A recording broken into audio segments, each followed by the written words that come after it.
La dama del grabado. Por Martín Antonino. En las Navidades de 1968, cuando yo contaba 12 años, mi padre trajo a casa un libro grande de tapas rojas que enseguida me llamó la atención. Era un tomo con los 52 números encuadernados de la Ilustración ibérica correspondientes a 1884. Me dijo que tratándolo con cuidado podía verlo, estaba lleno de grabados antiguos y, con toda seguridad, me iba a gustar. Lo cogí por primera vez una tarde de enero, un día de entresemana que no tenía clase y deambulaba por mi casa angustiado y aburrido. Mi padre no había llegado aún y mi madre, bueno, mejor era no acordarse de mi madre. Había desaparecido hacía medio año, eso es todo. La casa estaba llena de sombras y de melancolía. Eran las 7 y mi anciana tata no me permitía encender la luz hasta las 8. Se trataba de una mujer de pueblo sumamente tacaña, esa clase de personas cuya infancia del todo pobres han transcurrido en aldeas del interior sin tendido eléctrico y mantienen durante toda su vida la convicción de que la electricidad es algo en lo que debe extremarse el ahorro. Cogí el libro y me puse a verlo sentado junto al balcón del comedor. Penetraba ya una luz declinante y más allá de los edificios de la plaza se contemplaba un cielo encapotado cargado de tristeza y malos presagios. No puede explicar la extraña fascinación morbosa que me producían aquellas imágenes. Hoy son muy apreciadas por cierta clase de coleccionistas que las identifican con el calificativo amplio de estampas del siglo XIX. Fueron hechas por grabadores anónimos en las imprentas, y su técnica no deja de asombrar incluso a gentes profanas en cuestiones de estampación. Un rayado minucioso y diestro sobre la plancha de cobre que da lugar, mediante la incisión de líneas más o menos gruesas, a una insólita gama de tonos que modelan las formas. Por esa época, sin embargo, lo que me llamaba vivamente la atención era otra cosa, el raro carácter de aquellos dibujos muy chocante para un chico como yo, particularmente adepto a las historietas americanas. Los grabados, traspasados por el desconsuelo que en realidad tuvieron todas las representaciones románticas, me deparaban un vago temor. El insidioso ambiente de todas las escenas suponía para mí un acercamiento a los más arraigados terrores de mi infancia. Todos los grabados se perdían en sombríos paisajes, recónditas arboledas con rincones oscuros donde parecían acechar, agazapados entre la maleza, ojos ocultos pertenecientes a seres infames, castillos en ruinas enclavados en la llanura bajo un cielo aplastante, episodios amorosos entre caballeros y doncellas medievales con fondo de jardines cerrados por tenebrosas frondas otoñales llenas de incógnitas. Pero quiero referirme en particular a un grabado de tema funerario que, si bien no era uno de los que más me impresionaban, fue el promotor de un suceso que amargó toda mi niñez y mi adolescencia, y aún hoy, si mi atención se fija en su recuerdo, no puedo evitar una sensación física que se aproxima a las náuseas. Un sábado por la tarde me senté con el libro frente al escritorio de mi padre. El hecho de la desaparición de mamá le había inclinado a concederme una serie de privilegios que quizás yo nunca hubiese conseguido si ella continuase en casa. Uno de ellos consistía en dejarme estar en su despacho, siempre que tuviera terminados mis deberes. Era una salita confortable y tibia, llena de libros bien encuadernados y con una lamparita de mesa provista de cierta tulipa verde que proporcionaba a la estancia una iluminación tenue, a la vez extraña e íntima. Había estado hojeando el libro durante un buen rato, sumergido en una suerte de sueño melancólico, cuando, al volver una de las páginas amarillentas, vi el grabado a que me he referido. Se impone describirlo. Bajo los celajes opresivos de un anochecer tormentoso, en segundo término y sobre un pequeño promontorio, se alzaban las tapias de un cementerio rural situado en un angustioso paisaje estepario. Una puerta ojival se abría oscura en el centro del muro y sobre el arco se leía la inscripción latina Memento Mori. Desde esa puerta descendía hasta un plano más próximo un sendero pedregoso y estrecho bordeado por arbustos secos, y en medio del camino destacaba la imagen enigmática de una dama. El grabador no había acertado a dotar del adecuado movimiento a este personaje que, pese a mostrarse avanzando un pie sobre el abrupto sendero, daba la impresión de permanecer congelado en un momento de su acción. Iba vestida a la manera florentina del Cinquecento, y en su cabeza, tocada con un pañuelo blanco y ligeramente inclinada hacia la izquierda, llamaban la atención unas profundas ojeras y una intensa expresión de angustia. Sus manos delicadas adoptaban un gesto amanerado delante del cuerpo, en una actitud con la que parecía llamar o acoger a un hipotético personaje situado fuera de la imagen. Descendía del cementerio, y era posible imaginar que regresaba de visitar la tumba de algún difunto especialmente amado. Su soledad en medio de la estepa inhóspita resultaba estremecedora, pero, sobre todo, emanaba de su equívoca fisonomía una misteriosa ambigüedad. No era sencillo afirmar si se trataba de una criatura viva que bajaba desde el cementerio o era el espectro errante de una hermosa mujer fallecida en el pasado. La escena se titulaba, en el más puro estilo romántico, Sola. Estaba tan absorbido en la contemplación del libro, que solo cuando escuché una suave respiración tras el respaldo del sillón, sonido que me sobresaltó, advertí que mi padre acababa de penetrar en el despacho pisando con sigilo sobre la alfombra y se había colocado a mi espalda a fin de sorprenderme en mis actividades solitarias. Volví la cabeza para saludarle con una mirada, sobre todo para demostrarle que pese a la entrada silenciosa, había detectado su presencia. En principio giré la cabeza con rapidez y volví a mirar el libro. Después repetí el gesto. Había descubierto una expresión extraña en su rostro que necesitaba corroborar y comprender.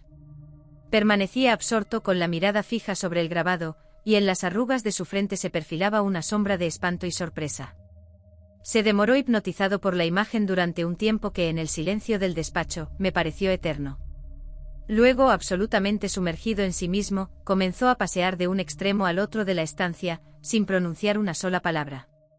Su cabello oscuro y rizado se vertía en un mechón acaracolado sobre la frente.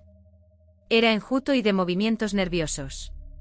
Se aproximó de nuevo al escritorio y volvió a mirar el grabado apoyando las manos sobre la mesa. Hizo 3 o 4 veces más su trayecto y, de pronto, girando sobre los talones de improviso, me miró de frente. Percibí en sus pupilas alteradas la expresión penetrante que fraguaban sus ojos cuando trataba de comunicarme algo importante. «Voy a salir de nuevo», me dijo. «No me esperes esta noche. Acuéstate en la habitación de la Tata». Después se aproximó a mí para besarme. Percibí su olor particular a tabaco y franela, un poco agrio. Su bigote pinchó mis mejillas. Desde el sillón le vi salir y ponerse el abrigo en el pasillo. Oí cómo le daba instrucciones a la Tata. Luego escuché la puerta del piso al cerrarse tras él. Mi anciana ama se asomó al despacho. Y me miró con parsimonia, como queriendo expresar algo oscuro que se refería a nuestra soledad. «Vamos a cenar», me indicó. Se acercó al escritorio de mi padre y, con un ademán desprovisto de cualquier intención, miró la estampa del cementerio y la dama. La transmutación de su gesto fue inmediata. Se inclinó para observar el grabado más de cerca y comprendí que algo la había estremecido. Sus manos trémulas rozaron con las yemas de los dedos el rostro de la mujer. Luego musitó algo, tal vez la expresión a Jesús, y como si deseara ahuyentar un mal pensamiento, cerró el libro con una rapidez impropia de una mujer cuyos movimientos eran habitualmente pausados. Repitió «vamos a cenar» y apagó la lámpara de mesa. Mi padre no regresó nunca. Un hombre enfiló la carretera en un coche de serie que forzaba a marchar a 140 km por hora. Los limpiaparabrisas oscilaban ante sus ojos produciendo un sonido rítmico semejante al de un metrónomo, luces largas, luces cortas. En las salidas de la ciudad el tráfico era intenso a aquellas horas. Había empezado a llover. Más adelante, reconocidos ya los primeros 50 kilómetros, la carretera estaba solitaria. Retenía su mirada en un punto inconcreto del horizonte nocturno y borrascoso. Había visto en su casa, entre los grabados de una colección encuadernada de la Ilustración ibérica, una imagen pavorosa. A pesar de su tocado renacentista, reconoció a Virginia en la dama enigmática que parecía descender por un sendero pedregoso proveniente de un cementerio del sur. Del sur. Me ha interesado siempre el fenómeno llamado intuición, una experiencia de la que hablaron Bergson y Husserl, por ejemplo, pero que un siglo de tozudas convicciones cientifistas ha relegado al olvido como forma seria de conocimiento. Y en realidad, se trata de un tipo de información tan segura como la que puede deparar un minucioso análisis científico aplicado a cualquier objeto. En la intuición se manejan también datos rigurosos almacenados en el fantástico archivo de nuestro cerebro, solo que el tiempo de contraste es relampagueante y se produce en zonas de nuestra psique que la conciencia no es capaz de definir. Alfredo Campoy había sido el sujeto de una intuición tempestuosa, apenas descubrió la imagen de la dama del grabado aquel sábado por la tarde, cuando llegó a casa y quiso sorprender a su hijo encerrado en el despacho. Virginia desapareció un anochecer del último junio. Alguien insinuó que se había ido con el químico inglés. No pudo evitar golpear en la cafetería al tipo que dijo aquello. Ahora, bajo el aguacero de la noche, él sabía que debía dirigirse hacia el sur y que ella le aguardaba en un lugar incierto perdido más allá de Sierra Morena, junto a las tapias de una necrópolis rural abandonada. Enormes camiones entoldados salpicaban la carrocería del Renault 12 al cruzarse con él en las curvas que preceden a la cordillera. El conductor, con un gesto mecánico, conectó la radio. Alguien hablaba al fondo de la noche desde una emisora remota y la voz parecía provenir de la cúpula de sus propios sueños. Sonó la canción Only You, que le erizó los cabellos. Eran los tiempos en que conoció a Virginia, demasiada nostalgia para un hombre solo. Cerró la radio. El brillo de los ojos de los zorros, al cruzar la carretera frente al automóvil, le deparaban un instante de contacto con el infierno. A las 2 horas estaba al otro lado de la cordillera, no sabía con certeza dónde se encontraba. Había visto un señal que indicaba la proximidad de Bailén. Aún continuó 10 kilómetros más, después, movido por un impulso imprevisto, penetró por un estrecho camino enfangado cubierto por la negrura más espesa. Avanzó despacio sobre un terreno lleno de irregularidades, que provocaban una agitada marcha bamboleante del coche. Las luces largas iluminaban un paisaje despoblado donde aparecían siluetas de olivos mojados. Entonces, cuando se había adentrado en el campo 2 o 3 kilómetros rodeado tan solo de noche, lluvia y soledad, los faros del coche descubrieron al fondo un promontorio donde se recortaban sobre el cielo negro las tapias de un cementerio. Reconoció enseguida el angosto sendero que descendía hasta el nivel en que él se encontraba y vio a la dama. Siguió avanzando muy despacio y comprendió entonces que podía, o incluso debía, apagar las luces del coche. Aquella figura, cuya fisonomía inequívoca delataba el aire de Virginia, a pesar del extraño atavío de dama florentina, expandía de su naturaleza espectral una helada luminosidad fosforescente. Alfredo Campoy descendió del automóvil y sus zapatos se hundieron en el barro encharcado. Su corazón latía atenazado por la arritmia. Ascendió por el camino hacia aquella visión fabulosa. Más allá del espectro, durante unas fracciones de segundo, reparó en la inscripción latina grabada sobre la puerta ojival del cementerio, Memento Mori. Aquello no era Virginia, sino un fantasma turbador cuyos ojos, transidos por la angustia, le miraban con ternura. Sus manos, tendidas hacia él, parecían suplicarle que se aproximase. Lo hizo hipnotizado. Estaba muerta, esa era la revelación horrible, y llegando desde un luctuoso más allá, mostraba en sus rasgos un sufrimiento inexpresable donde parecía leerse la más desoladora contrición. Entonces tocó sus manos y el corazón del hombre se detuvo. Aún tuvo tiempo de escuchar, tal vez al fondo de su cerebro, una especie de susurro quedo, casi inaudible, un suspiro que provenía de las moradas de la muerte y pudo distinguir unas palabras que le redimían para siempre: te quiero. Perdóname. Mi padre nunca regresó, ya lo he dicho. Si mi melancolía era intensa antes de que desapareciera, a causa de una insoportable añoranza ocasionada por la ausencia de mamá, cuando también faltó él las cosas parecieron sumergirse en una neblina violácea cuya atonía hizo de la tristeza mi consuetudinaria compañera. La tata murió a los 2 años. Me fui a vivir entonces con unos tíos, que me trataron con deferencia, pero sin confianza. Estudié geología y me casé pronto, adelante como estaba de un calor doméstico que perdí durante una niñez que poco recordaba. Mi vida es tranquila, mi esposa, una chica modesta y solícita, pero nada estimulante, me tiene siempre ordenadas las camisas.